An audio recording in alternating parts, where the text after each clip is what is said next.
मैंने GPSC clear किया class 1 Gujarat में रैंक 34 था। यूपीएससी क्लियर किया rank 570 IPS becoming the youngest IPS of Gujarat at such a early age and then people come to you and बोलते हैं आप बहुत नसीबदार है, यू आर वेरी लकी।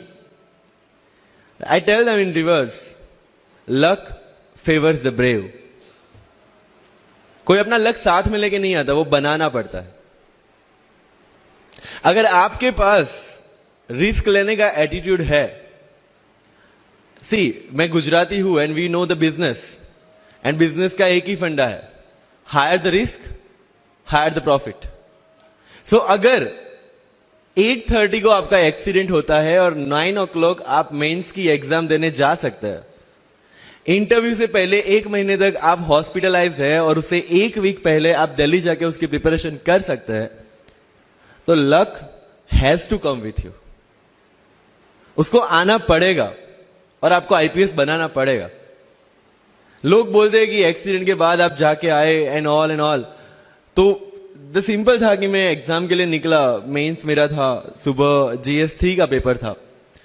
8:30 को मेरा स्कूटी स्लिप हो गया, मेरा लिगामेंट इंजरी हो गया, लेफ्ट हैंड में इंजरी था, सीट से ब्लीडिंग हो रहा था। लेकिन मेरे पास 2 ऑप्शन थे। मैं खड़ा हुआ, मैंने देखा okay, my right hand is safe, and I decided I'll go to the exam hall and write the exam. मेरे पास 2 ही ऑप्शन थे, या तो मैं वहां से उठ के रोने लगूं, यार मेरे साथ ही ऐसा क्यों हुआ, मेरा एक्सीडेंट हो गया, मेरा मेंस खराब हो गया, और हॉस्पिटल जाओ। या दूसरा ऑप्शन था कि मैं देखूं कि मैं 3 घंटे और सर्वाइव कर सकता हूं। हाँ, कर सकता हूं। मैं मेंस के लिए एग्जाम हॉल में गया। ये जितने भी फोटोग्राफ्स लगे हैं, सर ने जैसे बताया कि जितने भी इंसान सक्सेसफुल हुए, अगर आप उसकी लाइफ स्टोरी देखेंगे तो कहीं ना कहीं एक मोमेंट आता है जहां पे वो इंसान की जो स्ट्रगल है वो पीक पे हो जाते हैं। वो इस मोमेंट पे आपको डिसाइड करना है कि आपको वहां से यू टर्न लेना है या आपको वहां से आगे निकलना है। इन सब लोगों ने डिसाइड किया कि उनको वहां से आगे निकलना है, एंड दैट इज द फंडा ऑफ लाइफ। सक्सेस उन्हीं को मिलता है जो इस स्ट्रगल वाले मोमेंट से आगे निकलने की सोचते हैं। जब भी आपको लगे कि आपके सिर पे बहुत मुसीबत है, जब भी आपको लगे कि आप हर तरह से गिर चुके हैं, जब भी आपको लगे कि आपके पास कोई ऑप्शन नहीं है, तब एक चीज आप अपने दिमाग में लाइएगा कि यही मोमेंट है जहां से आपकी तकदीर बदलने वाली है। क्योंकि डायमंड जो होता है वो जितना ज्यादा घिसता है उतनी ज्यादा उसकी वैल्यू होती है। सोना जो होता है वो जितना ज्यादा तपता है उतनी उसकी वैल्यू होती है। अगर आप जिंदगी में तप रहे हैं, अगर आप जिंदगी में घिस रहे हैं, अगर आपको लग रहा है कि आप हर तरह से मुसीबतों में गिरे हुए हैं, तभी आपकी जो वैल्यू है वो बढ़ने वाली है। और यही मेरा एटीट्यूड रहा है। लोग बोलते हैं कि तुम्हारी फाइनेंशियल कंडीशन ठीक नहीं थी, पापा इलेक्ट्रिशियन थे, मम्मी हाउसवाइफ थी, डायमंड के कारखाने में काम करती थी, उसके बाद उन्होंने मैरिज में रोटियां बनाने का काम किया, और उस तरह से मैं पढ़ा। लेकिन जब मुझे पूछा जाता है कि ऐसी कौन सी चीज है आपकी लाइफ में जो आप बदलना चाहते हो, एंड आई सेड नथिंग।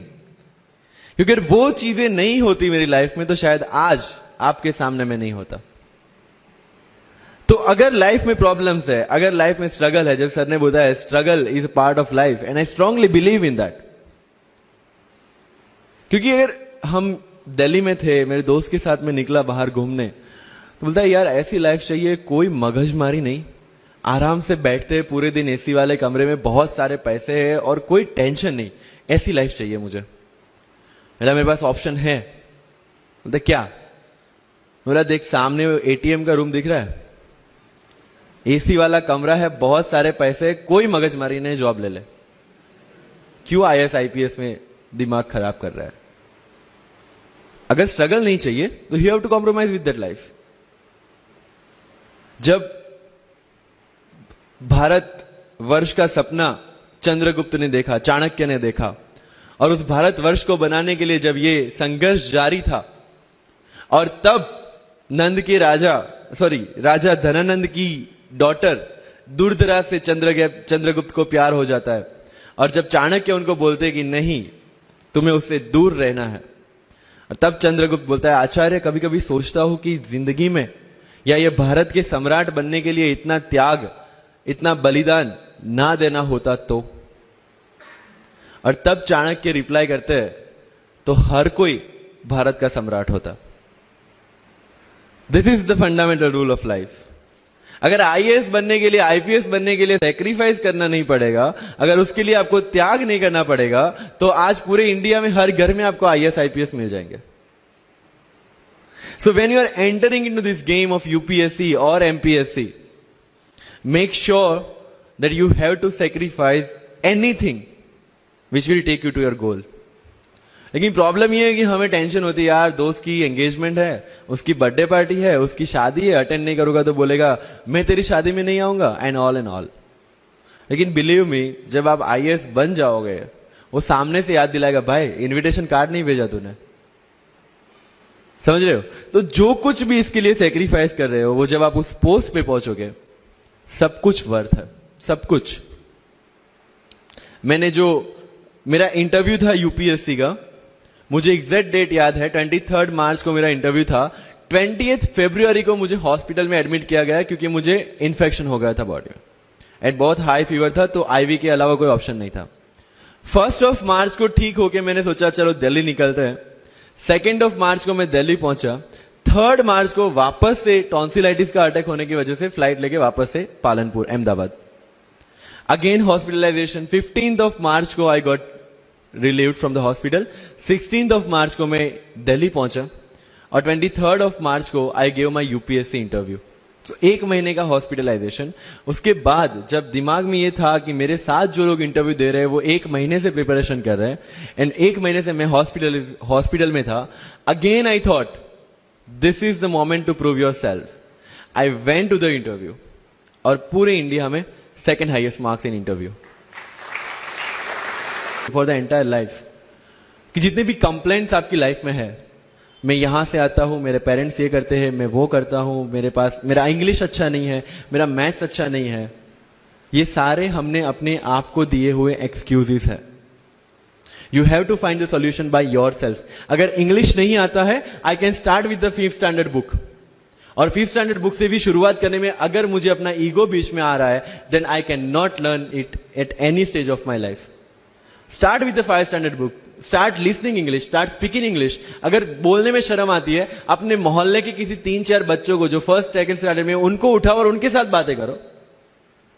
उनको वैसे भी समझ में नहीं आ, और अपने को वैसे भी पता है अपन क्या बोल रहे हैं। Getting my point? तो अगर वहां पे भी अगर ईगो बीच में आ रहा है, start doing like this, start speaking. मैं 11th-12th में था, मुझे पता था मेरा इंग्लिश कैसा है, फिर भी I used to speak English, क्योंकि मुझे पता है सामने वाले को तो वैसे भी समझ में नहीं आ रहा है। अगर किसी मूवी में इंग्लिश डायलॉग सुन लिया, पूरा दिन मेरे दिन, मतलब जहां पे भी कोई भी बात करूंगा, मैं वहां पे वो डायलॉग घुसाऊंगा। This attitude should be there. तो लाइफ में जो मैं कंप्लेनिंग एटीट्यूड की बात कर रहा था, वो कंप्लेनिंग एटीट्यूड आपको कहीं पे भी नहीं ले जाएगा। You have to put all your complaints aside, start preparation. क्योंकि आज तक दुनिया यह मानती थी कि एक भी शब्द बिना बोले हम अपनी बात एक्सप्रेस नहीं कर सकते। तब हमारे साथ थे चार्ली चैपलिन, जिन्होंने एक भी शब्द बिना बोले सारी दुनिया को एंटरटेन किया। आज भी दुनिया जब यह मानती है कि सिर्फ औरतें अच्छा खाना बना सकती है, हमारे सामने संजीव कपूर, जिन्होंने पूरी दुनिया को भारत का स्वाद चखाया। आज भी अगर दुनिया यह मानती है कि अकेले इंसान से कुछ नहीं हो सकता, हमारे सामने महात्मा गांधी, जो अकेले चले थे और पूरा देश उनके पीछे चला था। आज भी दुनिया अगर यह मानती है कि धनवान बनने के लिए धनवान घर में पैदा होना जरूरी है, हमारे सामने धीरूभाई अंबानी, जिन्होंने पूरी दुनिया को एक सपना दिखाया, कर लो दुनिया मुट्ठी में, और आज रिलायंस इंडस्ट्री वर्ल्ड की और इंडिया की सबसे बड़ी इंडस्ट्री है। आज भी दुनिया अगर यह मानती है कि हम कम एज, ज्यादा एज में कुछ नहीं कर सकते, हमारे सामने अमिताभ बच्चन, जो आज भी 1 साल में 3 ब्लॉकबस्टर मूवीज देते हैं। अगर आप ये मानते हैं कि सिविल सर्विस में आने के लिए आपका बैकग्राउंड होना जरूरी है, आपके सामने Shahrukh Khan without any background आज भी बॉलीवुड का बादशाह है। अगर आज तक दुनिया ये मानती थी कि हम सिर्फ धरती पे रहने के लिए बने हैं, हमारे सामने नील आर्मस्ट्रॉन्ग, जो चंद्र पे जाके आए, आज तक हम ये जानते हैं कि हम क्या है, हम क्या बन सकते हैं, ये जानने का टाइम शुरू होता है अब। Thank you so much.